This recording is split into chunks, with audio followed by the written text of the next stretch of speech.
ओम श्री साईनाथाय नमः। प्रिय साईं भक्तों, आज मैं आपके समक्ष श्री साईं सचरित्र अध्याय 29 का पाठ करने जा रही हूँ। जो भी साईं भक्त पूरी श्रद्धा भाव से इस अध्याय को सुनेगा, बाबा का आशीर्वाद हमेशा उस पर बना रहेगा। मैं अपने देवा श्री साईनाथ से यही प्रार्थना करती हूँ कि बाबा कृपा दृष्टि बनाए रखना, श्रद्धा की लाज रखना। जाने अनजाने बाबा अगर मुझसे कोई गलती हो जाए तो क्षमा करना। अध्याय 29। उपासना की नूतन पद्धति। संसार में स्थूल, सूक्ष्म, चेतन और जड़ आदि जो कुछ दृष्टिगोचर हो रहा है वह सब एक ब्रह्म है, और इसी एक अद्वितीय ब्रह्म को हम भिन्न भिन्न नामों से संबोधित करते तथा भिन्न भिन्न दृष्टियों से देखते हैं। अंधेरे में पड़ी हुई एक रस्सी या हार को हम भ्रमवश सर्प समझ लेते हैं, वैसे ही हम समस्त पदार्थों के केवल ब्रह्म स्वरूप को ही देखते हैं, न कि उसके सत्य स्वरूप को। एकमात्र सद्गुरु ही हमारी दृष्टि से माया का आवरण दूर कर हमें वस्तुओं के सत्य स्वरूप का यथार्थ में दर्शन करा देने में समर्थ है। श्री हेमाडपंत द्वारा वर्णित इस सर्वथा नूतन पद्धति के अनुसार कि सद्गुरु के पाद प्रक्षालन के निमित्त आनंद अश्रु के उष्ण जल का प्रयोग करो। उन्हें सत्य प्रेम रूपी चंदन का लेप कर दृढ़ विश्वास रूपी वस्त्र पहनाओ तथा कोमल और एकाग्र चित्त रूपी फल उन्हें अर्पित करो। भाव रूपी बुरका उनके श्री मस्तक पर लगा, भक्ति की कचनी बांध अपना मस्तक उनके चरणों पर रखो। इस प्रकार श्री साईं को समस्त आभूषणों से विभूषित कर उन्हें अपना सर्वस्व निछावर कर दो। उष्णता दूर करने के लिए सदा भाव की चवर डुलाओ।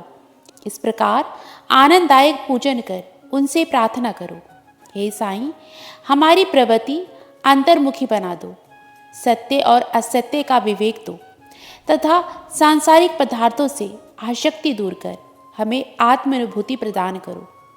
हम अपने शरीर और प्राण आपके श्री चरणों में अर्पित करते हैं।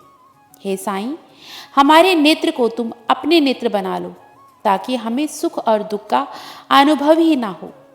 हे साईं, हमारे शरीर और मन को तुम अपनी इच्छा अनुसार चलने दो तथा हमारे चंचल मन को अपने चरणों की शीतल छाया में विश्राम दो। अपने ही गुरु से अभिन्नता रखो। एक बार पंत नामक भक्त एक अन्य सद्गुरु के शिष्य को शिरडी पधारने का सौभाग्य प्राप्त हुआ। उनकी शिरडी आने की इच्छा तो ना थी, परंतु मेरे मन कुछ और है और विधाता के कुछ और वाली कहावत चरितार्थ हुई। वे रेल द्वारा यात्रा कर रहे थे, जहां उनके बहुत से मित्र व संबंधियों से अचानक ही उनकी भेंट हो गई, जो कि शिरडी यात्रा पर जा रहे थे। उन लोगों ने उनसे शिरडी तक साथ साथ चलने का प्रस्ताव किया। पंत यह प्रस्ताव अस्वीकार न कर सके। तब वे सब लोग बंबई में उतरे और पंत विरार में उतरकर अपने सद्गुरु से शिरडी प्रस्थान करने की अनुमति लेकर तथा आवश्यक खर्च आदि का प्रबंध कर सब लोगों के साथ रवाना हो गए। वे प्रातःकाल वहां पहुंच गए और लगभग 11 बजे मस्जिद गए।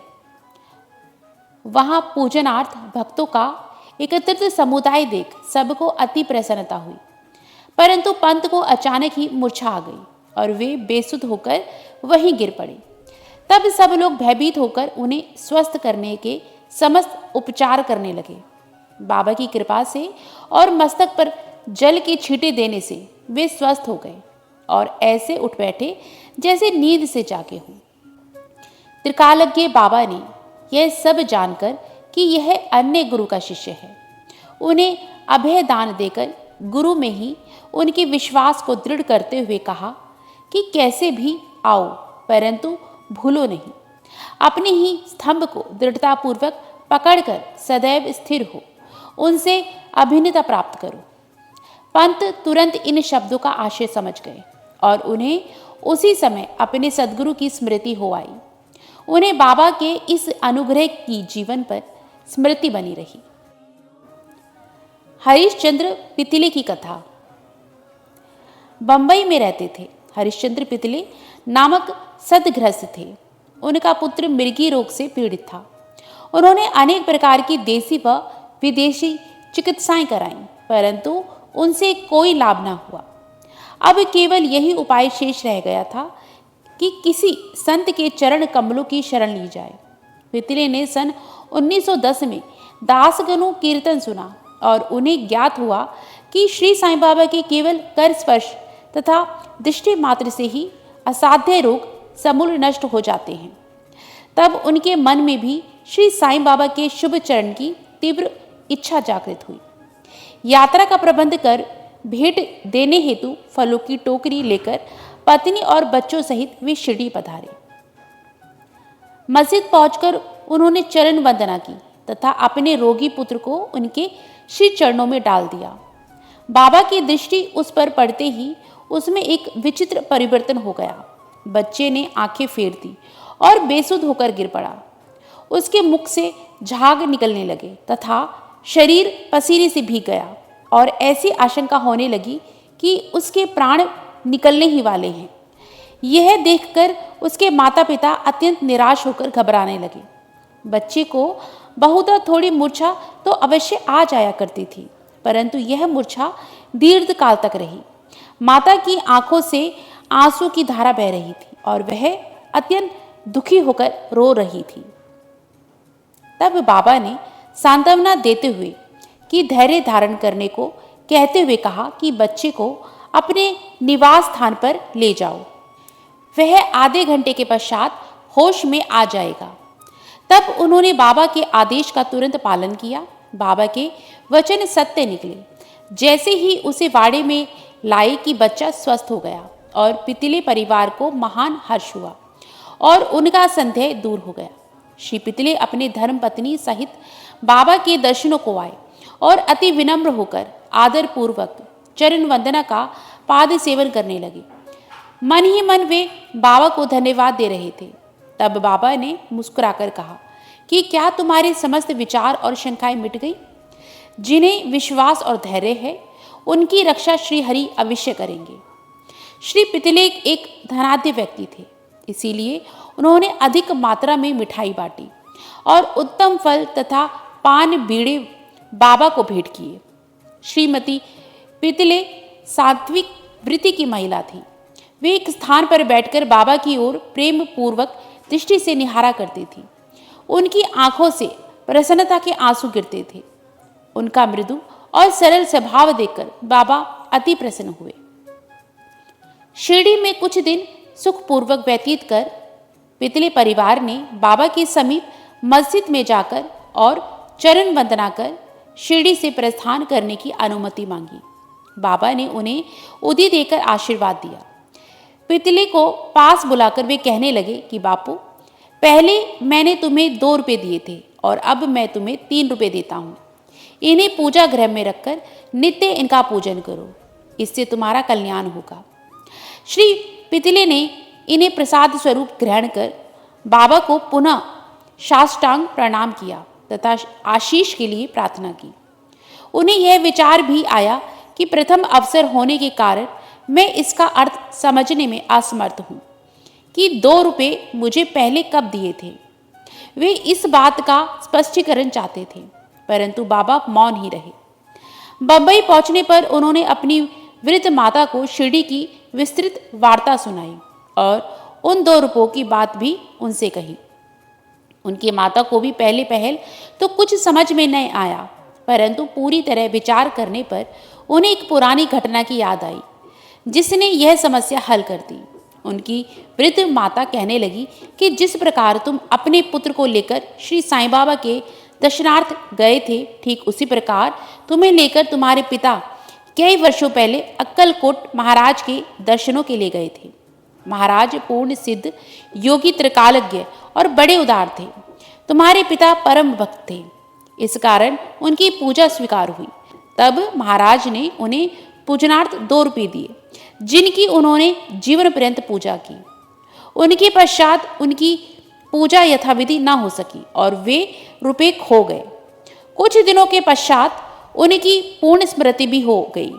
तुम्हारा सौभाग्य है जो श्री अक्कलकोट महाराज ने साईं रूप में तुम्हें अपने कर्तव्यों और पूजन की स्मृति कराकर आपत्तियों से मुक्त कर दिया है। अब भविष्य में जागरूक रहकर समस्त शंकाएं और सोच विचार छोड़कर अपने पूर्वजों को स्मरण कर रिवाजों का अनुसरण कर उत्तम प्रकार का आचरण अपनाओ। अपने कुलदेव तथा इन रूपियों की पूजा कर उनके यथार्थ स्वरूप को समझो और संतों का आशीर्वाद ग्रहण करने में ही गौरव समझो। श्री साईं समर्थ ने दया कर तुम्हारे हृदय में भक्ति का बीजारोपण कर दिया है और अब तुम्हारा कर्तव्य है कि तुम इसकी वृद्धि करो। माता के मधुर वचनामृत का पान कर श्री पितले को अत्यंत हर्ष हुआ। उन्हें बाबा की सर्वकालिज्ञता विदित हो गई और उनके दर्शन का भी महत्व ज्ञात हो गया। इसके पश्चात वे अपने व्यवहार में अधिक सावधान हो गए। श्री आम्बेडकर की कथा।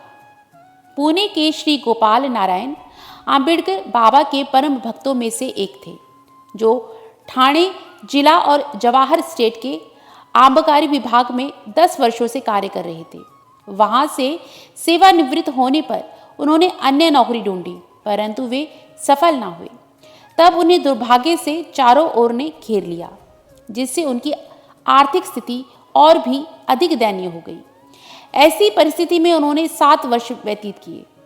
वे प्रति वर्ष शिरडी जाते और अपनी दुखदायी कथा वार्ता बाबा को सुनाया करते थे। सन 1916 में तो उनकी स्थिति और भी अधिक चिंताजनक हो गई, जब उन्होंने शिरडी जाकर आत्महत्या करने की ठानी।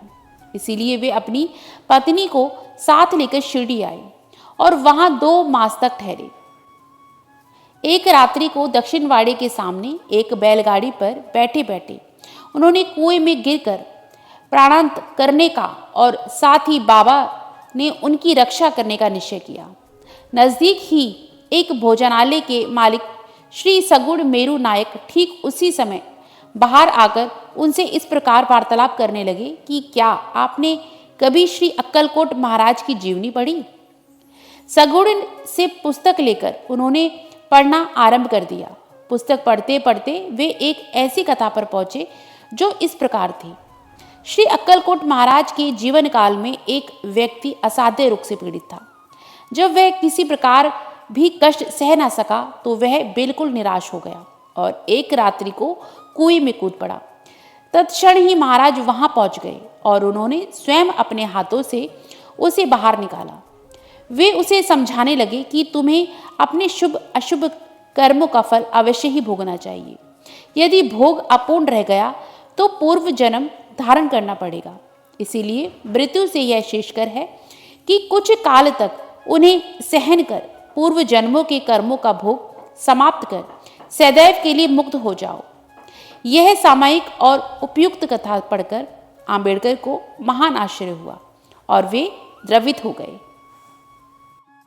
अनंत कोटि ब्रह्मांड नायक राजाधिराज योगीराज परब्रह्म श्री सच्चिदानंद सद्गुरु साईनाथ महाराज की जय। जिस भी साईं भक्ति ने इस अध्याय को सच्चे भाव, श्रद्धा और विश्वास के साथ सुना है, बाबा उसकी सभी मनोकामनाएं पूर्ण करे और बाबा का आशीर्वाद हमेशा उस पर और उसके परिवार पर बना रहे। यही मेरी श्री साईनाथ के श्री चरणों में प्रार्थना है। ओम साई राम, जय जय साई राम। बाबा सभी साईं भक्तों का भला करें।